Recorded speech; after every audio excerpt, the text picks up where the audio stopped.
saya dulu Agus Herman Wamaer. Nah, semenjak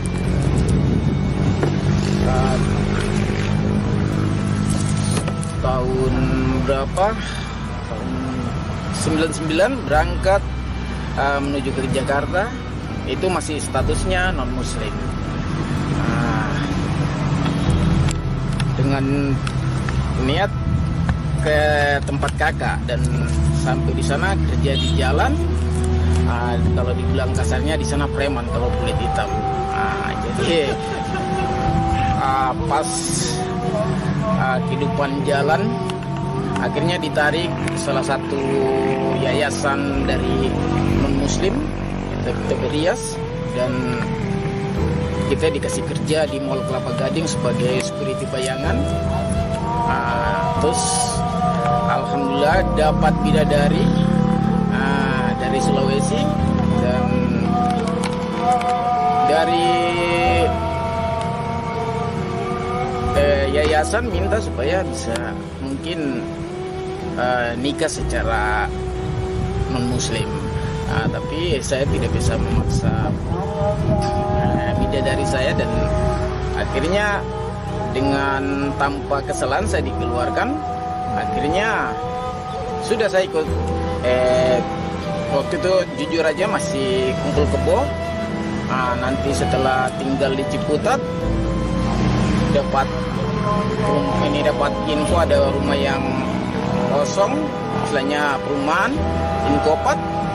Terus saya pindah ke situ, tapi saya harus tidak bisa kumpul kebo di situ katanya. Jadi harus nikah. Jadi saya nikah sendiri dan istri berjalan sendiri, saya berjalan juga ikut dengan keyakinan saya. Mungkin ini salah satunya. Ini salah satunya masih peninggalan yang masih tinggal sampai saat ini. Ini mungkin Pak Haji lihat. Dan saya bangga. Mungkin Pak Haji lebih tahu ini yang disebut tidak dikenal di dunia tapi dikenal di langit. Mungkin siapa namanya Pak Haji? Mungkin ya. Saya tahu kisah itu. Jadi ini saja yang ditinggalkan untuk ini Salim, ini masih ada. Dan pada saat itu seluruh badan tuh habis dengan ini, dengan muka tidak begitu kelihatan. Di apa ini? Saya kurang tahu Pak Haji. Itu pada saat itu saya sakit dan saya tidak tahu. Tiba-tiba ini timbulnya di sini, tapi makin lama membesar menutupi semua. Jadi rambut apa semua hilang. Kepala saya mungkin sudah besar begini dengan ini. Oh, jadi sakit waktu itu. Pada saat itu sakit. Jadi sudah akhirnya langsung saya minta sama istri, karena pada saat saya masih di situ yang memperhatikan saya mungkin kebanyakan dari umat Muslim pada saat itu.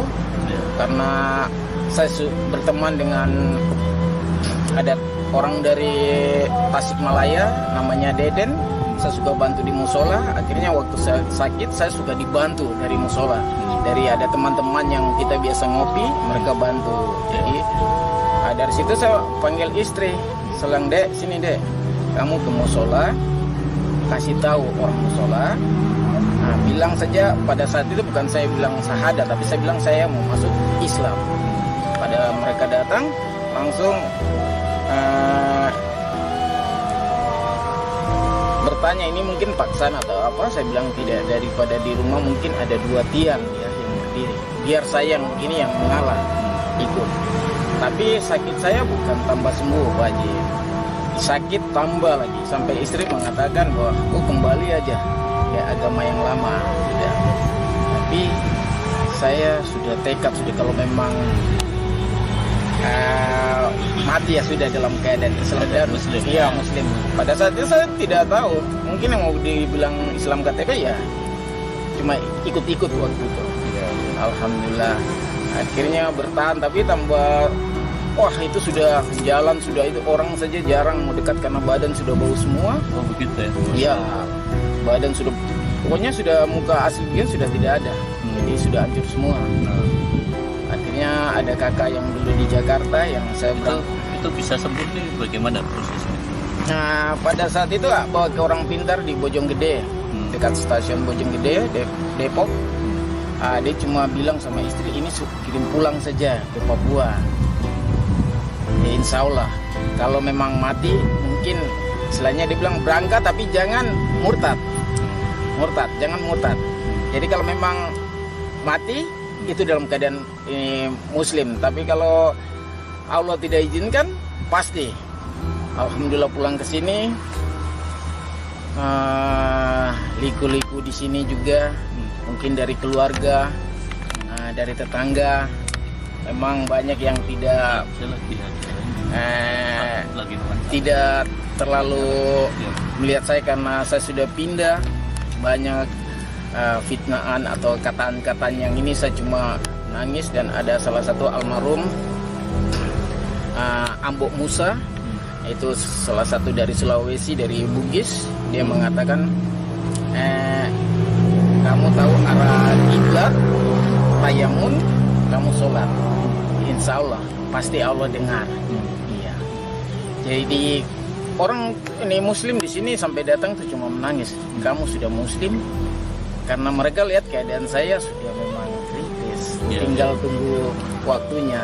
Jadi pada saat itu mereka sudah nangis. Waduh, dia sudah muslim, katanya sudah hancur begini.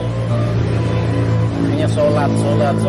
Alhamdulillah, pada kurang tahu itu masih almarhum ibu saya masih ada. Saya duduk di dapur, rumah memang masih rumah kayu. Saya duduk, tiba-tiba ada tetesan air dari kepala netes. Karena mata saya tidak bisa kebuka, agak lebar. Jadi saya tanya, Ma, ini apa nih, Ma? Terus dia bilang keringat. Akhirnya karena selama masa sakit itu saya tidak pernah merasakan keringat. Oh begitu. Saya tidak pernah merasakan keringat. Dari situ saya bersyukur. Saya tinggal cuma itu mengucap Alhamdulillah ya Allah, Alhamdulillah ya Allah, Alhamdulillah ya Allah.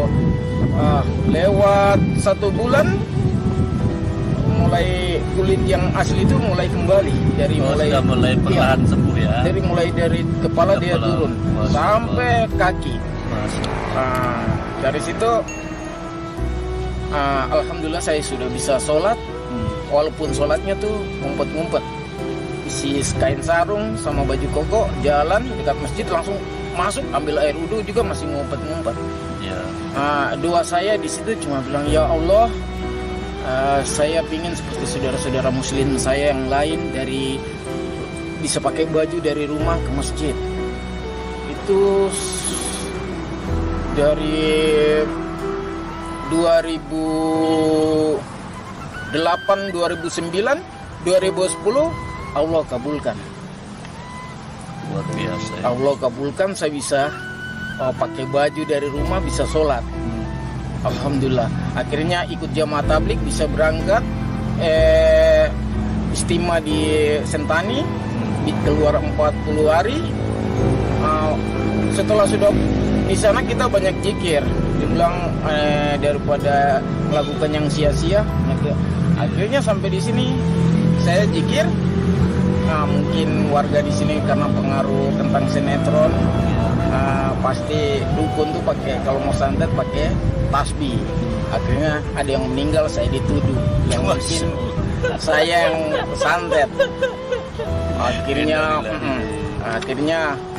banyak sekali ada ajakan-ajakan untuk kembali. Dia mau kasih imbalan apapun, tapi saya tetap tolak. Akhirnya saya diteror segala macam rupa. Pokoknya setiap HP baru beli saja habis, hancur. Akhirnya saya ditarik, bawa ke kota dekat Pasarkan, dan saya aktivitas. Alhamdulillah dari situ aktivitas masjid lancar. Alhamdulillah, sampai ada yang non muslim juga berkata, mereka tidak marah, cuma berkata, orang muslim yang itu saja dia tidak sibuk pulang balik. Dari subuh pulang, duhur pergi pulang, asar pergi pulang. Tidak aja yang muslim yang lain saja ada santai-santai, tidak sibuk pulang pergi. Dia baru masuk Islam sibuk pulang pergi masjid. Akhirnya salah satu tokoh Islam dibilang Panglima Haji Ape perintahkan saya kembali karena di Arfai dia sudah kasih tahu sama orang-orang bahwa jangan ganggu Muhammad Salim. Akhirnya saya kembali ke markas saya Masjid Al Ihsan Lopon Arfai. Jadi saya kembali, hari-hari alhamdulillah saya aktivitas, saya tunjukkan ketemu teman yang dulu bersama-sama mabok, saya kasih tahu, oh ya itu uang kamu, tapi kalau kamu minum banyak air putih, biar minumannya tuh cepat turun, bersamaan dengan mungkin lagi kita buang air. Saya bilang bisa tidak larang bahwa jangan minum itu begini-begini. Tidak, saya tidak pernah katakan, karena saya juga nanti bilang dulu mantan terus, sekarang mau kasih tahu. Jadi alhamdulillah saya kasih tahu terus. Apa yang pokoknya saya tahu, setiap saya mau katakan sesuatu, pasti saya banyak istighfar, saya minta petunjuk dari Allah. Pasti kalau memang tidak ada petunjuk saya diam, mendingan saya diam daripada saya berbicara. Akhirnya mereka bisa mungkin tersinggung. Iya, jadi alhamdulillah ada teman katakan, Salim kalau kamu mau ada yang katakan kamu haji, kamu aminkan. Alhamdulillah saya aminkan. Bersamaan lagi pas dapat kabar berangkat haji 2017 tapi gagal. 2018 kita bisa berangkat. Di situ juga dapat bidadari lagi. Jadi Allah kasih berangkat haji, kasih dapat istri. Masya Allah, double ya. Iya, double. Tapi yang luar biasa Pak Haji Salim ini cobaan bertubi itu tapi sabar menghadapi. Itu luar biasa. Amin. Barangkali mungkin itu Iya. ini beliau meskipun ini sekarang ini aktivitas luar biasa dan setelah jadi muslim jadi tenang lah ya. Jadi ini sedikit saja yang saya mau kasih tahu. Banyak umat muslim tidak sadar bahwa salah satu doa atau mungkin kekuatan Salim mungkin 2 rakaat. Pada saat itu masjid Rahmatan Alamin kita waktu berjuang untuk bangun, Salim berdoa karena pada saat itu Salim ojek. Salim berdoa karena harus tutupin. Salim minta sama Allah 300.000. Itu masih tidak akan pernah Salim lupa tuh 300.000. Jadi baju yang kalau ada kerja jubah, itu Salim biasa pakai untuk kerja. Tapi pada saat itu Salim tidak pakai, jadi Salim simpan. Sudah lama sekali. Pas Salim sudah bilang, ya Allah bisa dapat 300.000 ini dari mana? Jadi sudah pergi sholat duhur, balik mau berangkat kerja, Salim pakai baju. Terus raba di sak itu, wah ini ada kelihatan ada bunyi. Jadi ambil ada 50.000 tuh, pokoknya ada 6 daun tuh di dalam. Masya Allah. Jadi Salim berpikir, masih ingat-ingat ini uang dari mana? Ini uang dari mana? Sudah tidak ada karena baju ini sudah cuci terus lipat taruh. Dan ternyata suatu saat ada ya 300.000. Masya Allah. Jadi teman-teman bilang kenapa kok tidak minta lebih? Saya bilang salah satu dari Allah. Iya. Jadi saya bangga. Jadi saya begitu yakin. Jadi untuk saudara-saudara muslim yang banyak kekurangan, banyak cobaan, banyaklah sabar ya. Ya sabar, banyak dekat sama Allah. Insya Allah pasti Allah